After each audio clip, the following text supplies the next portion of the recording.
Hello everyone, welcome to our YouTube channel Akanksha ji. ये सब आज की इस वीडियो में हम लोग देखेंगे क्लास 7 की ज्योग्राफी।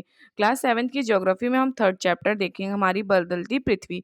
ये हम सीटेट के लिए देख रहे हैं। सीटेट का अगर पेपर 2 पास करना है एसएसटी का, तो हमें एनसीईआरटी करना पड़ेगा। बिना एनसीईआरटी के पेपर निकलना मुश्किल हो जाता है। तो हम लाइन टू लाइन को ये करेंगे, बाद में हम सारे प्रीवियस ईयर कर डालेंगे और उसके बाद से जितने क्वेश्चन बन सकते हैं उसको प्रैक्टिस सेट में सॉल्व कर लेंगे। तो शुरू करते हैं। हमारी बदलती पृथ्वी।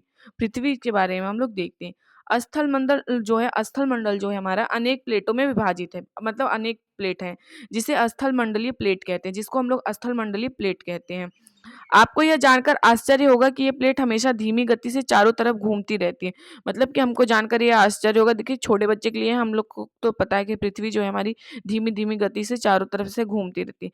प्रत्येक वर्ष केवल कुछ मिलीमीटर के लगभग, मतलब प्रत्येक वर्ष जो है केवल कुछ मिलीमीटर के लगभग पृथ्वी के अंदर पिघले हुए मैग्मा में होने वाली गति के कारण ऐसा होता है। मतलब पृथ्वी के अंदर जो पिघले हुए मैग्मा है उसकी गति के कारण ऐसा होता है, मतलब कि वो गति करता रहता है मैग्मा जो है। पृथ्वी के अंदर पिघला हुआ मैग्मा एक वृत्तीय रूप में घूमता रहता है। मैग्मा जो है वो वृत्तीय रूप में घूमता है, जैसा कि क्रियाकलाप में दिखाया गया है ये। प्लेट की इस गति के कारण पृथ्वी की सतह पर परिवर्तन होता है। पृथ्वी की गति को उन बलों के आधार पर विभाजित किया गया है जिनके कारण ये गतियां उत्पन्न होती है। मतलब पृथ्वी की गति को उन बलों के आधार पर विभाजित किया गया है जिनके कारण ये गतियां उत्पन्न होती हैं। जो बल पृथ्वी के आंतरिक भाग में घटित होती हैं, जो मतलब बल है पृथ्वी के आंतरिक भाग में घटित होती हैं, उसको अंतर्जनित बल कहते हैं, एंडोजेनिक फोर्स कहते हैं। अंतर्जनित बल या फिर एंडोजेनिक फोर्स कहते हैं, जो आंतरिक भाग में होते हैं। और जो बल पृथ्वी की सतह पर उत्पन्न होती है, मतलब जो पृथ्वी की सतह उत्पन्न होती है, सतह के ऊपर, उसको बहिर्जनिक, मतलब आप समझ सकते हैं, अंतर मतलब नीचे हो गया, बहिर मतलब ऊपर हो गया, एक्सोजेनिक फोर्स कहते हैं। अंतर्जनित बल कभी-कभी आकस्मिक गति उत्पन्न करते हैं। अंतर्जनित बल जो है कभी-कभी आकस्मिक गति उत्पन्न करते हैं, जैसे कभी भूकंप आ जाता है और फिर ज्वालामुखी आ जाता है, तो ये इसी सब के कारण होता है। और पृथ्वी पर अत्यधिक हानि होती है, भूकंप हो गया या फिर ज्वालामुखी हो गया। पृथ्वी की गतियाँ, अंतर्जनित बल, आकस्मिक बल, पटल विरूपण बल, पर्वत निर्माणकारी बल, कभी-कभी भूकंप आता है, ज्वालामुखी, भूस्खलन। और जनित बल से अपर्दन और निक्षेपण, नदी बहता है, जल, पवन, समुद्री तरंग, हिमनद, मतलब ये दोनों पृथ्वी की गतियों के दोनों टाइप्स के जो है क्या कैसे हो सकता है। स्थल मंडलीय प्लेट भूपर्पटी में अनेक बड़ी एवं कुछ छोटी कठोर असमान आकार की प्लेट होती है, जिन पर महाद्वीपीय एवं महासागर की सतहें जो है वो टिकी हुई हैं।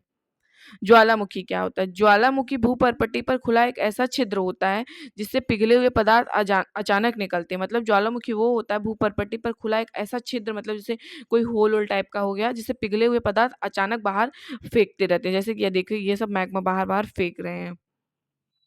ज्वालामुखी, ये मैग्मा क्रोस्ट हो गया, ये परपट्टी हो गया, ये मेटल हो गया, ये गैस और राख हो गया, ये क्रेटर हो गया, ये निकास वेट हो गया, और ये देखिए जो निकल रहा है रेड रेड, ये जो होगा ये लावा हो गया। इसी प्रकार स्थल मंडलीय प्लेटों के गति करने पर पृथ्वी की सतह पर कंपन होता है। यह कंपन पृथ्वी के चारों ओर गति कर सकता है।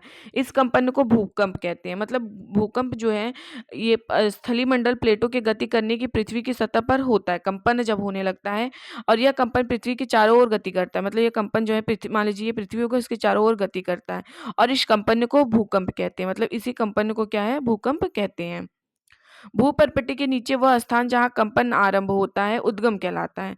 मतलब भूपर्पट्टी के नीचे वह स्थान जहाँ पे कंपन आरंभ होता है वो उद्गम केंद्र कहलाता है। जैसे ये देखिए, ये उद्गम केंद्र हो गया। उद्गम केंद्र वह स्थान है जहाँ भूकंप उत्पन्न होता है, वो भूकंपीय ऊर्जा का उद्गम केंद्र कहलाता है। उद्गम केंद्र के भू सतह पर उसके निकटतम स्थान को अधिकेंद्र कहा जाता है। उसके निकटतम स्थान को जो है ये जो हो गया, इसको अधिकेंद्र कहते हैं। अधिकेंद्र के निकट भाग में सर्वाधिक हानि होती है। मतलब सबसे ज्यादा हानि जो है अधिकेंद्र के निकटतम भाग में होती है। एवं अधिकेंद्र से दूरी बढ़ने के साथ भूकंप की तीव्रता धीरे धीरे कम हो जाती है। मतलब अधिकेंद्र से दूरी बढ़ने के साथ साथ भूकंप की जो तीव्रता है वो कम होती जाती है।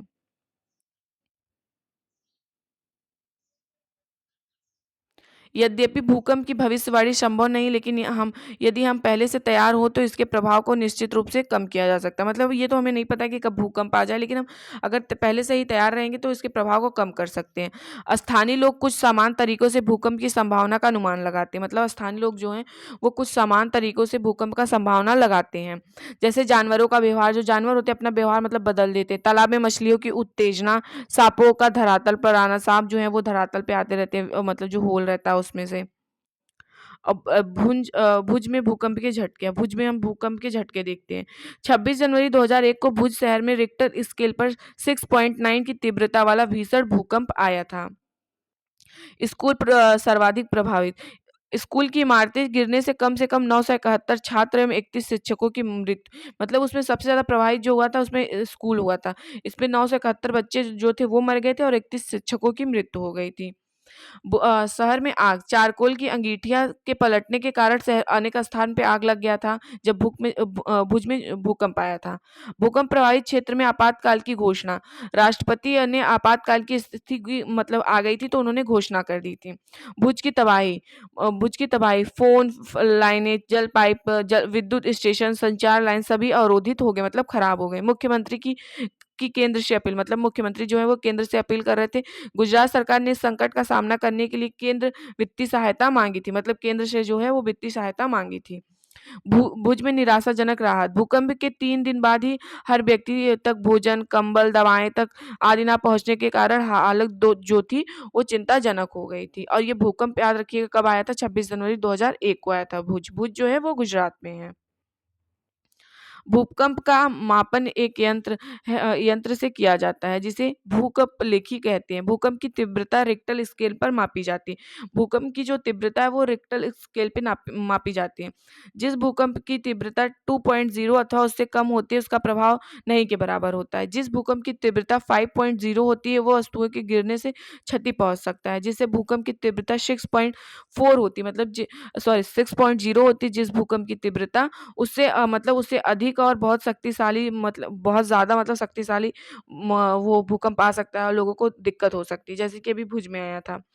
और जिसकी तीव्रता 7.0 होती है अथवा अधिक होती है, ये सर्वाधिक शक्तिशाली समझा जाता है, मतलब सब कुछ खराब कर देता है। भूकंप के बचाव के तरीके। सुरक्षित स्थान पर रसोई के काउंटर या मेज के नीचे, दीवार के अंदरूनी कोने में चले जाना, इनसे दूर भागें। आग वाले स्थान से दूर चले जाएं। चिमनी के आसपास तथा टूट सकने वाली खिड़की या दर्पण पर तस्वीर फ्रेम से, मतलब इनसे दूर चले जाएं। पहले से तैयार है। अपने दोस्तों और पारिवारिक सदस्यों के बीच जागरूकता फैलाएं और आपदा का सामना विश्वास से करें। ये वाला हम लोग देखते हैं, ये बहुत ज़्यादा इम्पोर्टेंट है।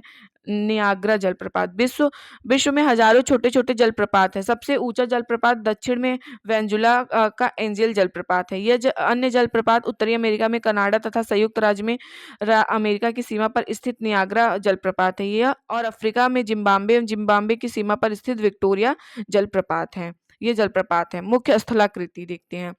अपक्षय और अपर्दन नामक दो प्रक्रमों द्वारा दृश्य भूमि लगातार विघटित होती रहती हैं। मतलब अपक्षय और अपर्दन नामक दो चीज होता रहता है जिससे जो दृश्य भूमि लगातार विघटित होती रहती हैं। पृथ्वी की सतह पर सैलों के टूटने से अपक्षय की क्रिया होती है। पृथ्वी की जो सैलें होती हैं उसके टूटने से अपक्षय की क्रिया होती है। भूदृश्य पर जल, पवन एवं हिम जैसे विभिन्न घटकों के द्वारा होने वाले क्षय को अपर्दन कहते हैं। तो जो हमारा अपक्षय होता है सैलों के टूटने से होता है, और भूदृश्य दृश्य पर जल, पवन, हिम जैसे विभिन्न घटकों के द्वारा होने वाले क्षय को हम लोग अपर्दन कहते हैं। वायु, जल आदि अपर्दित पदार्थ एक स्थान से दूसरे स्थान पर ले जाते हैं और फलस्वरूप एक स्थान पर निक्षेपित करते हैं। अपर्दन एवं निक्षेपण का ये प्रक्रम पृथ्वी के धरातल पर विभिन्न स्थलाकृति का निर्माण करती है। मतलब ये विभिन्न स्थलाकृति का निर्माण करती है। नदी के कार्य हम लोग देखते हैं।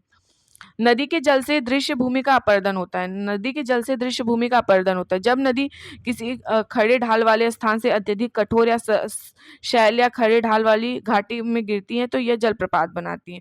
मतलब जब नदी किसी खड़े ढाल वाले या फिर स्थान से अत्यधिक कठोर शैल या खड़े ढाल वाली घाटी में गिरती है तब ये जलप्रपात बनाती हैं। वाटरफॉल जिन्हें हम कहते हैं। ये है हमारा जलप्रपात, ये देखिए, ये नदी यहाँ से इंटर कर रही है, फिर ये, तो इस तरह से जलप्रपात बनता है। जब नदी मैदानी क्षेत्र में प्रवेश करती तो वह मोड़दार मार्ग पर बहने लगती। जब नदी जो है मैदानी क्षेत्र में प्रवेश करती तो मोड़दार मार्ग पर बहने लगती। नदी के इन्हीं बड़े और मोटे मोड़ों को विसर्प कहते हैं। नदी के इन्हीं बड़े मोड़ों को विसर्प कहते हैं। विसर्प कहते हैं नदी के इन्हीं बड़े मोड़ों को। इसके बाद विसर्पों के किनारे पर लगातार अपरदन एवं निक्षेपण शुरू हो जाता है।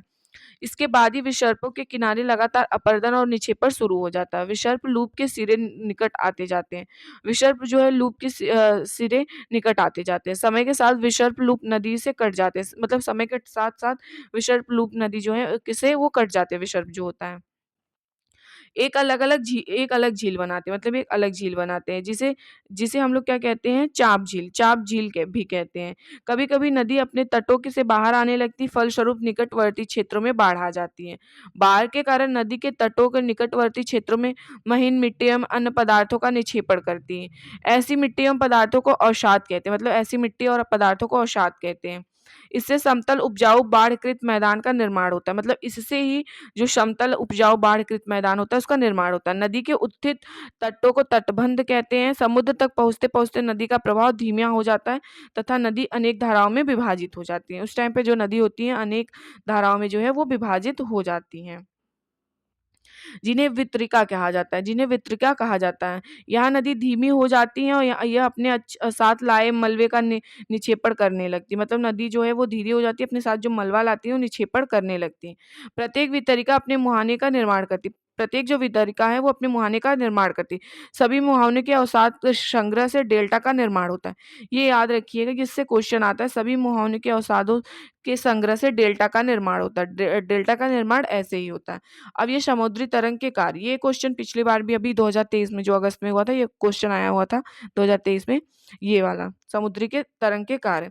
समुद्री तरंग के अपर्दन एवं निक्षेपण तटीय स्थलाकृति से बनाते हैं। समुद्री तरंग के जो अपर्दन और निक्षेपण जो हैं वो तटीय स्थलाकृति से बनाते हैं।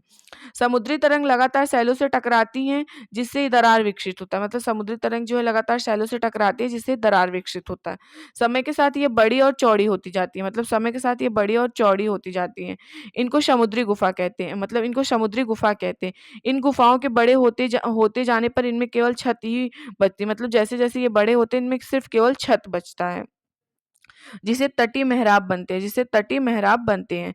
लगातार अपरदन छत को भी तोड़ देती है, लगातार जो अपरदन होता रहता है छत को भी तोड़ देती है, केवल दीवार बचती है फिर। दीवार जैसी इन आकृति को स्टैक कहते हैं। देखो जो लास्ट में बचती है स्टैक, जो दीवार जैसी आकृति होती है लास्ट में जो बचता है उसको स्टैक कहते हैं। ये स्टैक है, ये देखिए ये वाला स्टैक है। समुद्री जल के ऊपर लगभग ऊर्ध्वाधर उठे हुए ऊंची सैली तटे को समुद्र भृगु कहते हैं। समुद्र भृगु कहते हैं। समुद्री तट के किनारे पर अवसाद जमा कर पुलिन का निर्माण करती है। ये देखिएगा, हिमनद के कार्य ये तीनों हैं। सबसे पहले समुद्री गुफा बनाती हैं, फिर तटीय मेहराब, फिर स्टैक बनाती हैं। हिमनद के कार्य देखते हैं। हिमनद अथवा हिमानी बर्फ की नदियां होती हैं। हिमनद अपने नीचे नीचे की कठोर चट्टानों से गोलाश्मी मिट्टी और पत्थरों पर अपरदित कर देती है और गोलाश्मी मिट्टी एवं पत्थरों से भूदृश्य का अपरदन करती है। भूदृश्य का जो है वो अपरदन करती है।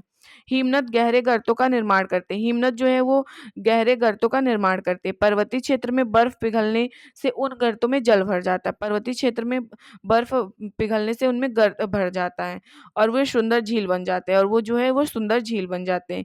हिमनद के द्वारा लगाए गए पदार्थ जैसे बड़े बड़े शैल, रेत एवं तलछट मिट्टी निक्षेपित होते रहते हैं। ये निक्षेपित हिमनद मोड़ का निर्माण करती है। ये जो निक्षेप है ये हिमोड़ का निर्माण करती है। पवन के कार्य, यहाँ से क्वेश्चन आता है पवन के कार्य से, इसको हम लोग देखते हैं। पवन के कार्य देखते हैं, इससे क्वेश्चन हर बार आता है। क्या आपने कभी रेगिस्तान देखा है? बालू टिब्बे के कुछ एकत्र करने का प्रयास कीजिए। मतलब जो रेगिस्तान में रहते हैं जैसे राजस्थान वगैरह वाले लोग, उन्हें उन्हें मतलब एक्सपीरियंस है रेगिस्तान का, क्योंकि वो देखे हैं, क्योंकि वहाँ पे बहुत ज्यादा बालू होता है। रेगिस्तान में पवन अपरदन एवं निक्षेपण का प्रमुख कारक है। रेगिस्तान में जो पवन है, मतलब रेगिस्तान किस लिए होती है? क्योंकि उसमें पवन अपरदन एवं निक्षेपण का प्रमुख कारण है। रेगिस्तान में आप छत्रक के आकार के सेल देख सकते हैं। मतलब रेगिस्तान में हम छत्रक के आकार के सेल देख सकते हैं, जिन्हें समांतर छत्रक सेल कहते हैं, जिनको समांतर छत्रक सेल कहा जाता है। पवन सेल के ऊपरी भाग की अपेक्षा निचले भाग को आसानी से काटती है। पवन सेल जो है ये ऊपरी भाग की अपेक्षा निचले भाग को आसानी से काट देती है। इसलिए ऐसी सेल के आधार संकीर्ण एवं शीर्ष विस्तृत होते हैं, मतलब कि संकीर्ण होता है और शीर्ष विस्तृत होते रहते हैं, मतलब फैलता रहता है। पवन चलने पर यह अपने साथ रेत को एक स्थान से दूसरे स्थान पर पहुंचाती है, मतलब पवन के साथ आप देखे होंगे कभी गंगा जी के किनारे या फिर कहीं पे भी बालू जो है उड़ता रहता है, एक स्थान से दूसरे स्थान पे पहुंचता रहता है। जब पवन बहाव रुकता है तो यह रेत गिरकर छोटी पहाड़ी बनाती है। जब पवन का बहाव मतलब रुक जाता है तो जो रेत है वो एक जगह पे रुक के छोटी पहाड़ी बना लेती है। इनको बालू टिब्बा कहा जाता है। तो बालू टिब्बा का निर्माण ऐसे ही पूछ लेता है, बालू टिब्बा का निर्माण कैसे होता है? तो ऐसे ही होता है। जब बालू कण महीन एवं हल्के होते हैं तो वायु उनको उठाकर अत्यधिक दूर ले जा सकती है। जब वायु उनको उठाकर अत्यधिक दूर ले जा सकती है, मतलब जब बालू कण महीन एवं छोटे होते हैं या फिर हल्के होते हैं। जब ये बालू कण विस्तृत क्षेत्र में निक्षेपित हो जाते हैं तो लोयश कहते हैं। मतलब ये जब ये छोटे वाले और हल्के वाले बालू कण जो हैं ये निक्षेपित हो जाते हैं तो इसे लोयस कहते हैं, लोयश कहते हैं। चीन में विशाल लोयस निक्षेप पाए जाते हैं। तो कहाँ पाए जाते हैं? चीन में विशाल लोयस निक्षेप पाए जाते हैं। तो ये है बालू का टिब्बा। तो ये चैप्टर खत्म हो गया। अब हम अगला चैप्टर देखेंगे, बाकी हिस्ट्री कर रहे हैं।